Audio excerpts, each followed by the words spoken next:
بسم اللہ الرحمن الرحیم۔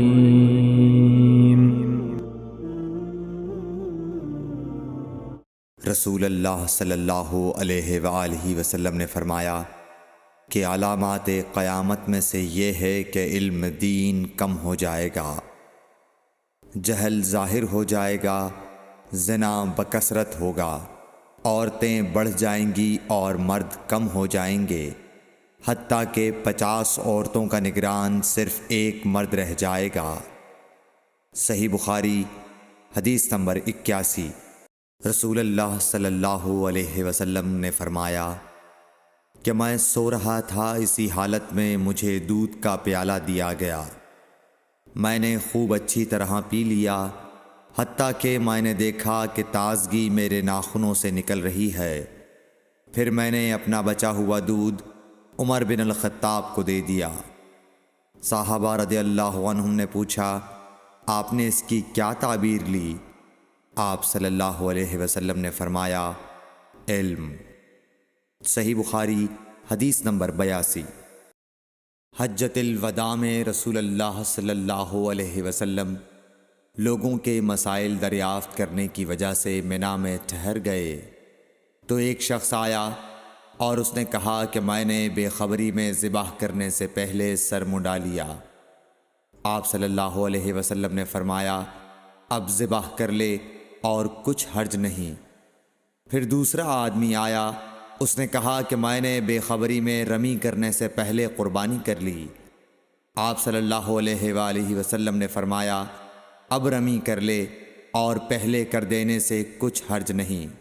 ابن عمرو کہتے ہیں، اس دن آپ صلی اللہ علیہ وسلم سے جس چیز کا بھی سوال ہوا جو کسی نے آگے اور پیچھے کر لی تھی، تو آپ صلی اللہ علیہ وسلم نے یہی فرمایا کہ اب کر لے اور کچھ حرج نہیں۔ صحیح بخاری حدیث نمبر 83۔ نبی صلی اللہ علیہ وسلم سے آپ کے آخری حج میں کسی نے پوچھا کہ میں نے رمی کرنے یعنی کنکر پھینکنے سے پہلے ذبح کر لیا۔ آپ صلی اللہ علیہ وسلم نے ہاتھ سے اشارہ کیا اور فرمایا، کچھ حرج نہیں۔ کسی نے کہا کہ میں نے ذبح سے پہلے حلق کر لیا۔ آپ صلی اللہ علیہ وسلم نے سر سے اشارہ فرما دیا کہ کچھ حرج نہیں۔ صحیح بخاری حدیث نمبر 84۔ آپ صلی اللہ علیہ وسلم نے فرمایا کہ ایک وقت ایسا آئے گا کہ جب علم اٹھا لیا جائے گا، جہالت اور فتنے پھیل جائیں گے اور حرج بڑھ جائے گا۔ آپ سے پوچھا گیا کہ یا رسول اللہ، حرج سے کیا مراد ہے؟ آپ صلی اللہ علیہ وسلم نے اپنے ہاتھ کو حرکت دے کر فرمایا، اس طرح گویا آپ صلی اللہ علیہ وسلم نے اس سے قتل مراد لیا۔ صحیح بخاری حدیث نمبر 85۔ ہم سے موسیٰ بن اسماعیل نے بیان کیا، ان سے وہیب نے، ان سے حشام نے فاطمہ کے واسطے سے نقل کیا، وہ اسما سے روایت کرتی ہیں کہ میں عائشہ رضی اللہ تعالی عنہا کے پاس آئی، وہ نماز پڑھ رہی تھیں۔ میں نے کہا، لوگوں کا کیا حال ہے؟ تو انہوں نے آسمان کی طرف اشارہ کیا، یعنی سورج کو گہن لگا ہے۔ اتنے میں لوگ نماز کے لیے کھڑے ہو گئے۔ حضرت عائشہ رضی اللہ تعالی عنہا نے کہا، اللہ پاک ہے۔ میں نے کہا، کیا یہ گہن کوئی خاص نشانی ہے؟ انہوں نے سر سے اشارہ کیا، یعنی ہاں۔ پھر میں بھی نماز کے لیے کھڑی ہو گئی، حتیٰ کہ مجھے غش آنے لگا تو میں اپنے سر پر پانی ڈالنے لگی۔ پھر نماز کے بعد رسول اللہ صلی اللہ علیہ وسلم نے اللہ تعالیٰ کی تعریف کی اور اس کی صفت بیان فرمائی۔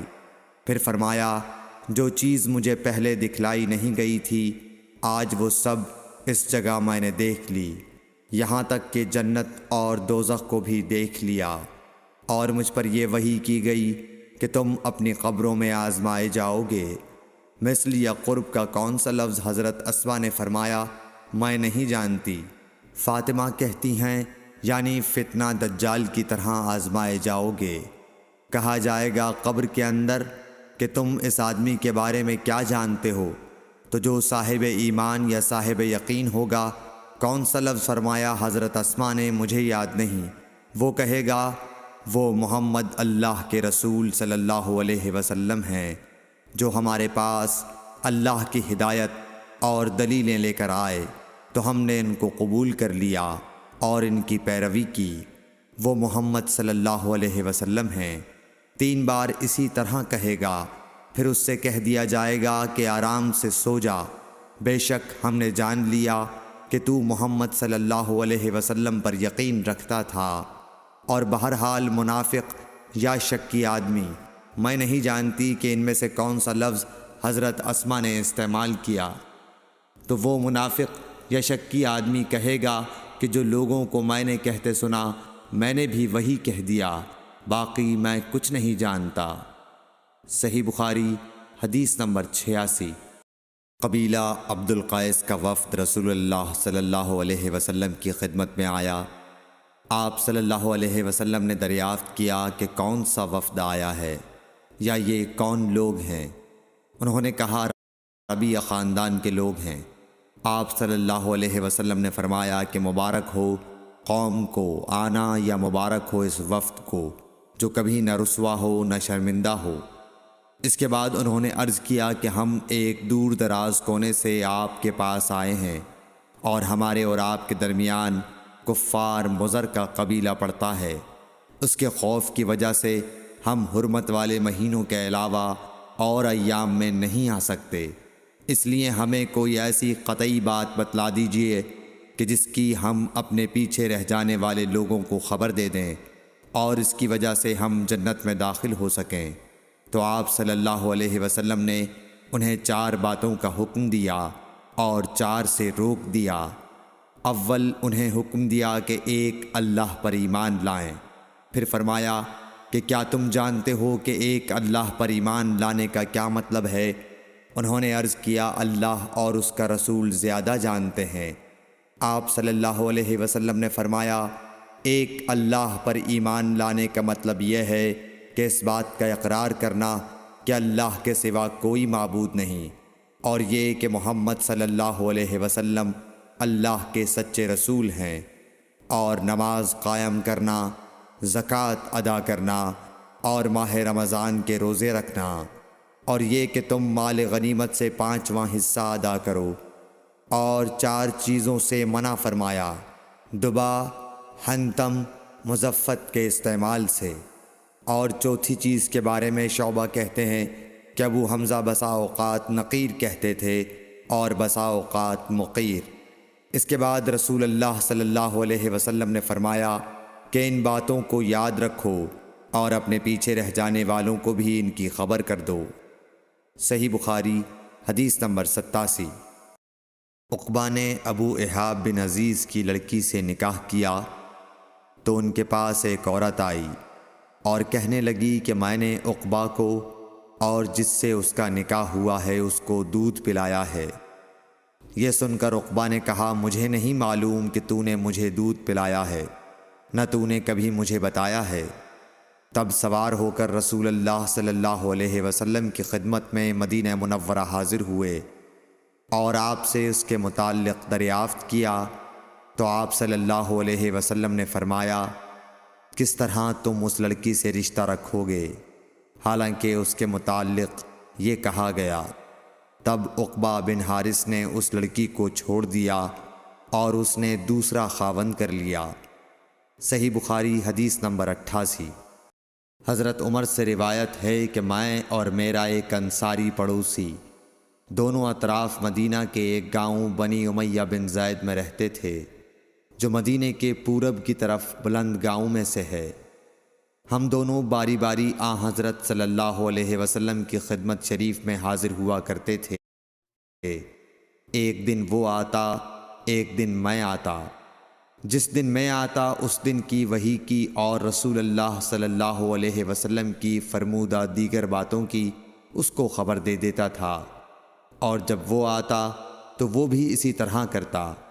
تو ایک دن وہ میرا انصاری ساتھی اپنی باری کے روز حاضر خدمت ہوا۔ جب واپس آیا تو اس نے میرا دروازہ بہت زور سے کھٹکھٹایا اور میرے بارے میں پوچھا کیا عمر یہاں ہیں؟ میں گھبرا کر اس کے پاس آیا وہ کہنے لگا کہ ایک بڑا معاملہ پیش آ گیا ہے، یعنی رسول اللہ صلی اللہ علیہ وسلم نے اپنی بیویوں کو طلاق دے دی ہے۔